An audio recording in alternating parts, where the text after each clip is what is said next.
Buenas tardes, profesor Luis Rivas Rivas. Somos estudiantes de la Escuela de Derecho, de la USAT.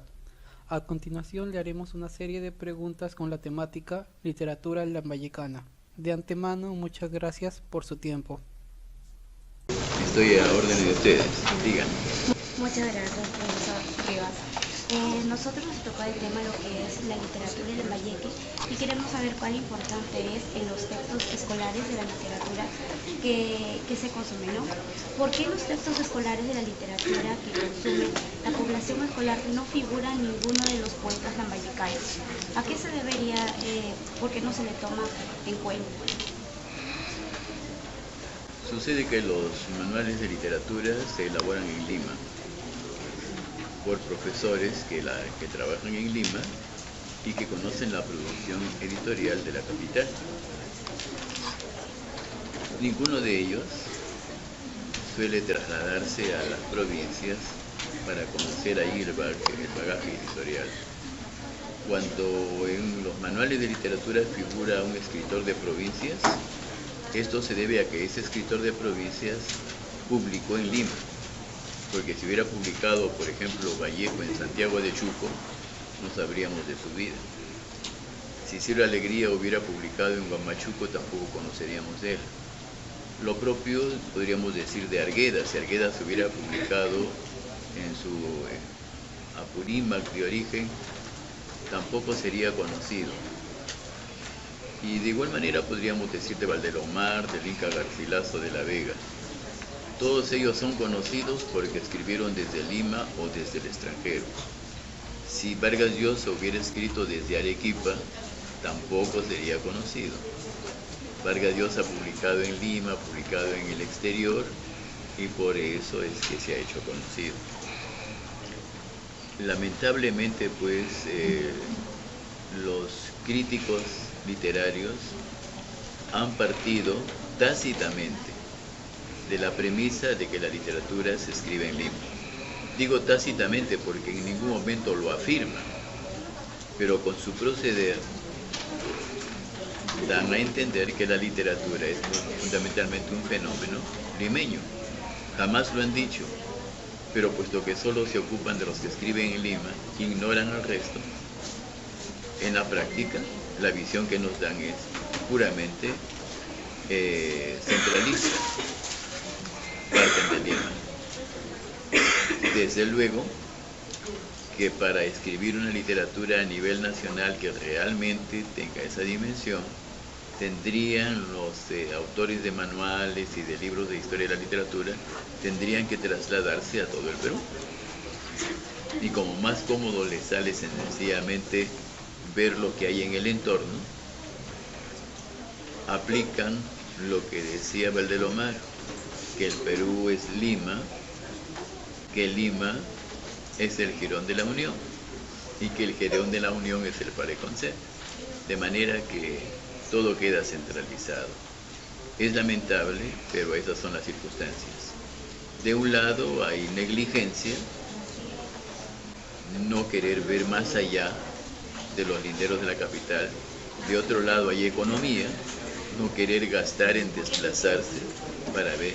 Y por otra parte podría haber también un coeficiente de presunción, de suponer que el único lugar del Perú donde se escribe con calidad es la capital, lo que no es cierto, porque los autores más notables del Perú han sido provincianos, o son provincianos. Vargas Llosa es provinciano, Vallejo es provinciano, Ciro Alegría es provinciano, José María Arguedas es provinciano. De manera que las figuras más notables, Carlos Augusto Salaverry, por ejemplo, Fiorano, las figuras más notables de la literatura peruana no son de la capital. Son de la provincia, sino que han llegado a figurar porque escribieron en Lima o en el extranjero. ¿Acaso solo tiene importancia para el Perú lo que se escribió desde Lima y no lo que se escribió desde la provincia? Todo lo contrario. Si queremos conocer al Perú como es en verdad, es más importante leer la literatura que se ha hecho de provincias. La capital, por la gran inmigración que hay de gentes de fuera, es la que menos conserva el sabor de lo auténticamente peruano. Esta particularidad de lo que es lo auténticamente peruano se ve en el interior, en todo, hasta en el vocabulario. Es lo que a nivel regional se repite en pequeño. Por ejemplo, si queremos estudiar los lambayecanismos, no los vamos a estudiar en Chiclayo, porque Chiclayo tiene una gran población de inmigrantes, de personas que han venido de otras regiones, de otros departamentos. ¿Dónde encontramos los lambayecanismos? En Eten, en Monsefú, en los distritos, ahí donde persisten. De igual manera, los auténticos peruanismos no están en Lima, están en las provincias. Y por otra parte, la identidad cultural del Perú es predominantemente la identidad cultural de sus provincias. Lima es lo más exótico del Perú, es decir, ahí donde se da lo que tiene menos raíces en la peruanidad. En Lima convergen extranjeros, influencias de diversos sitios, también influencias del Perú profundo, pero este Perú profundo solamente se puede percibir viajando a través del Perú. ¿Y por qué los eventos literarios no son actos masivos? Lo que ustedes me preguntan es por qué cuando hay eventos literarios no van multitud de personas. Bueno, eso nos traslada ya a otro ámbito de responsabilidades. El asunto es que la lectura no ha sido nunca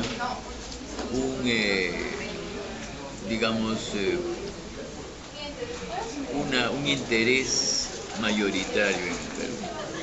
Antaño no lo era, porque había una gran mayoría de analfabetos y también analfabetos funcionales.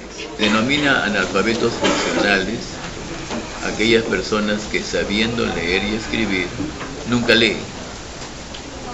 La abrumadora mayoría de peruanos son analfabetos funcionales. Les enseñaron a leer y escribir, pero hacen todo lo posible por no leer. ¿Cómo van a concurrir a eventos literarios personas que nunca leen? No tienen interés en eso.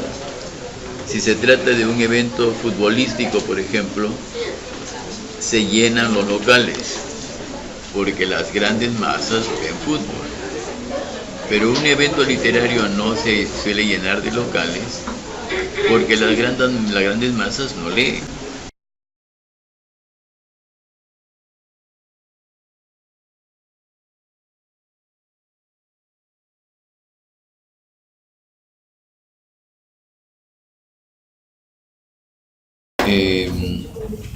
Pero no todos han sido así, aunque la mayoría han sido así, ¿no? Por ejemplo, Manuel Pantigoso, un escritor de la generación del 60, siempre cuando han hecho congresos de literatura en la Universidad Ricardo Palma, donde él ha sido director de proyección social, ha invitado a escritores de provincias. A mí me ha invitado en el año 2003, en el año 2010, a que presente ponencias. De tal suerte que sí hay escritores que reconocen el aporte de las provincias. Mariátegui, en su revista Mauta, convocaba también a escritores de provincias. Ahí escribía un chiclayano como Nicanor de la Fuente, otro chiclayano como Juan José Lora. Pero la mayor parte de los críticos no han actuado así. Luis Alberto Sánchez, por ejemplo, en su literatura peruana incluye a José Lora y Lora, a Nicanor de la Fuente y a Juan José Lora Olivares. Pero lo que dice de ellos es muy superficial. Se ve que los ha leído a la ligera, sobre todo quizá el que leyó mejor fue José Lora y Lora. pero a Nicanor de la Fuente lo confunde, dice cosas un poco contradictorias.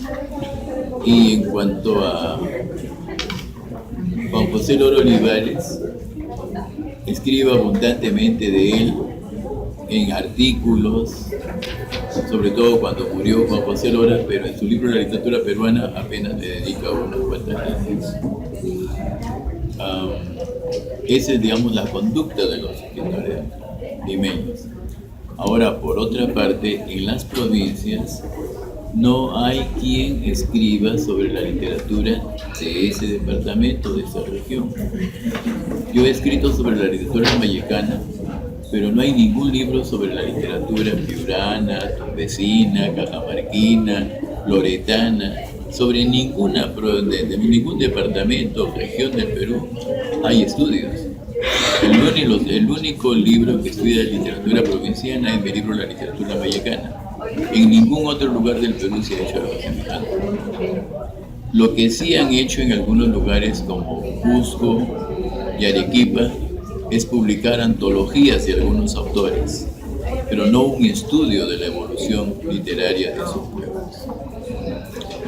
Yo sí lo he hecho, pero digamos hasta ahora es el único caso. En el 68 publiqué mi primer libro sobre el tema, Proceso de la Poesía Lambayecana, después 100 años de Poesía Lambayecana y en el año 2003 la literatura lambayecana. Nadie más ha escrito sobre el tema. Profesor Rivas, la relación entre la literatura, la educación, el profesor, el escritor y textos literarios y valores, ¿en qué puntos se diferencian y por qué? Bueno, se trata de dos quehaceres que pueden enriquecer que enriquecen a la persona humana, pero que son diferentes.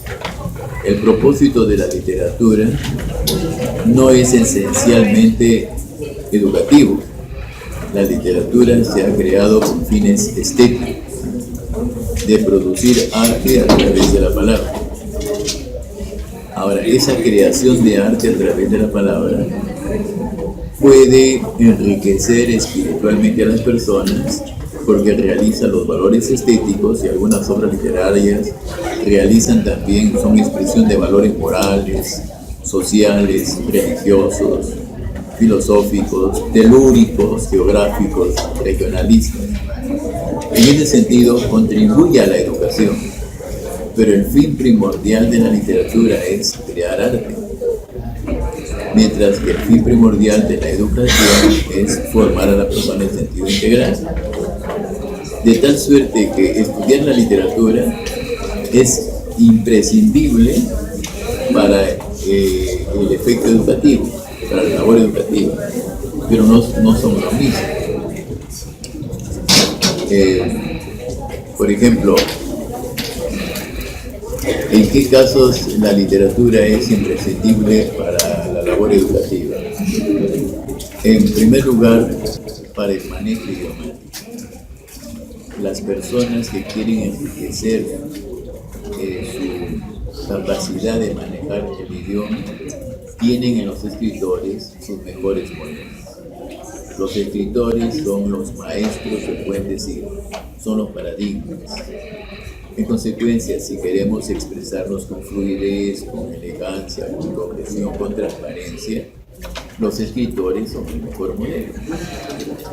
De tal suerte que la mejor clase de manejo del idioma que podemos dar, la mejor clase de lengua y comunicación que puede darse, es la de lectura. Leyendo a los grandes escritores, nuestro idioma se enriquece, nuestra cultura también se amplía, nuestra percepción del mundo se profundiza. Y si la obra es buena literariamente, nuestra moral, nuestra percepción de los valores se hace más sólida. Entonces la literatura sirve a la educación. Entonces, en el aspecto pedagógico, el manejo literario y la educación, ¿cómo calificaría y mejoraría para la sociedad que vendría? Bueno, creo que el gran desafío en estos momentos. El gran desafío en estos momentos es que la tecnología está trayendo como consecuencia que la juventud lea cada vez menos. Muchos estudiantes no leen ya porque piensan que toda la información la pueden encontrar en el celular. El Internet nos proporciona datos, pero no manejo idiomático. Nos puede proporcionar datos históricos, pero no dominio de la historia. La historia no se maneja a punta de datos únicamente, sino que hay que conocer la relación que hay entre dato y dato, o sea, las relaciones de causa y efecto que constituyen el devenir trascendente de la humanidad. No interesa, digamos, puede ser de alguna relativa utilidad conocer que Napoleón, por ejemplo, nació en Ajaccio, Córcega, en el año 1769, por ejemplo. Pero eso está desprovisto de sustancia si no sabemos quién es Napoleón, en qué medida está vinculado a la Revolución Francesa, hasta qué punto la desnaturalizó, y en fin, todo el fenómeno histórico que se produjo antes, durante y después de la hegemonía napoleónica. De tal suerte pues que se equivoca la juventud cuando quiere sustituir la lectura de los libros por películas o por celulares, por computadoras. Esos elementos sirven para culturizarse más, pero a condición de que no dejemos el libro. Ahora, Internet también puede sernos útil ya con el libro, cuando se trata de libros, obras inaccesibles. Antaño, por ejemplo, había casos en que el libro que queríamos no estaba en ninguna librería, en ninguna biblioteca. Ahora ustedes tienen la enorme ventaja que a través de Internet pueden tener acceso a las bibliotecas del mundo y en el idioma que quieren. Antes, por ejemplo, un joven quería hacer una tesis sobre Ricardo Palma y quería tener la versión original de unas tradiciones que después sufrieron transformación por obra del mismo autor. Pero las formas originales no estaban en el Perú, porque fueron escritas cuando Palma estaba fuera del país, estaba en Argentina. Entonces, para conseguir la versión original, el estudiante tenía que trasladarse a Buenos Aires o a México. Y bueno, si las fuentes originales están en París, en Londres, en Turquía, imagínense. Ahora ustedes pueden tener acceso a eso. Me facilita. Bueno, profesor Luis Rivas, para dar finalizada ya la entrevista, me gustaría, ¿qué consejo usted le daría a los alumnos acerca de la literatura? Para que ellos lo tomen a conciencia, ¿cuál importante es? Bueno, que deben leer frecuentemente. Y a propósito de esto, entre los escritores lambayecanos hay algunos que son muy buenos, como por ejemplo José Lora y Lora, que escribió con el seudónimo de Gelín, Emiliano Niño Pastor, que vivió en la ciudad de Lambayeque y Motupe, Juan José Lora Olivares, Nicanor de la Fuente, Alejandro Lora Risco y Alfredo Delgado Bravo. Son, digamos, los 6 valores más importantes. Emiliano Niño nació en 1845 y murió en 1931. José Lora y Lora nació en 1885 y murió en 1907. Juan José Lora Olivares nació en 1902 y murió en 1961. Nicanor de la Fuente nació en 1902 y murió en el año 2000 2009. Vivió bastantes años, 107 años. Alfredo Delgado Bravo, poeta nacido en Mocefú, nació en 1924 y murió en el 2008. Y Alejandro Lora Risto nació en 1918 y murió en el 2001. Son las figuras más notables. Aparte de ellos hay otros como Arturo Chuquisaco, el autor de La Chongoyapana, José Clodomiro Soto, Gregorio Barrios Vilches, un joven escritor que murió muy temprano y escribió un ensayo muy interesante sobre Pasteur. Escribía con el seudónimo de Grevaville. Y como ellos ha habido otros autores menores, ¿no? Sara Bullón, por ejemplo, Rómulo Paredes, José León Barandiarán o Augusto León Barandiarán. Hay otros escritores, digamos. Y en los últimos tiempos un escritor humorístico de mucho éxito es el doctor Raúl Cumpa Pizarro, abogado, que es autor de un libro de los vallecanismos, de un libro de diccionario jurídico, escribe casos ficticios de derecho, pero siempre graciosos. Ya bueno, profesor Rivas, muchas gracias por su tiempo y damos finalizada ya la entrevista. Muchas gracias, profesor.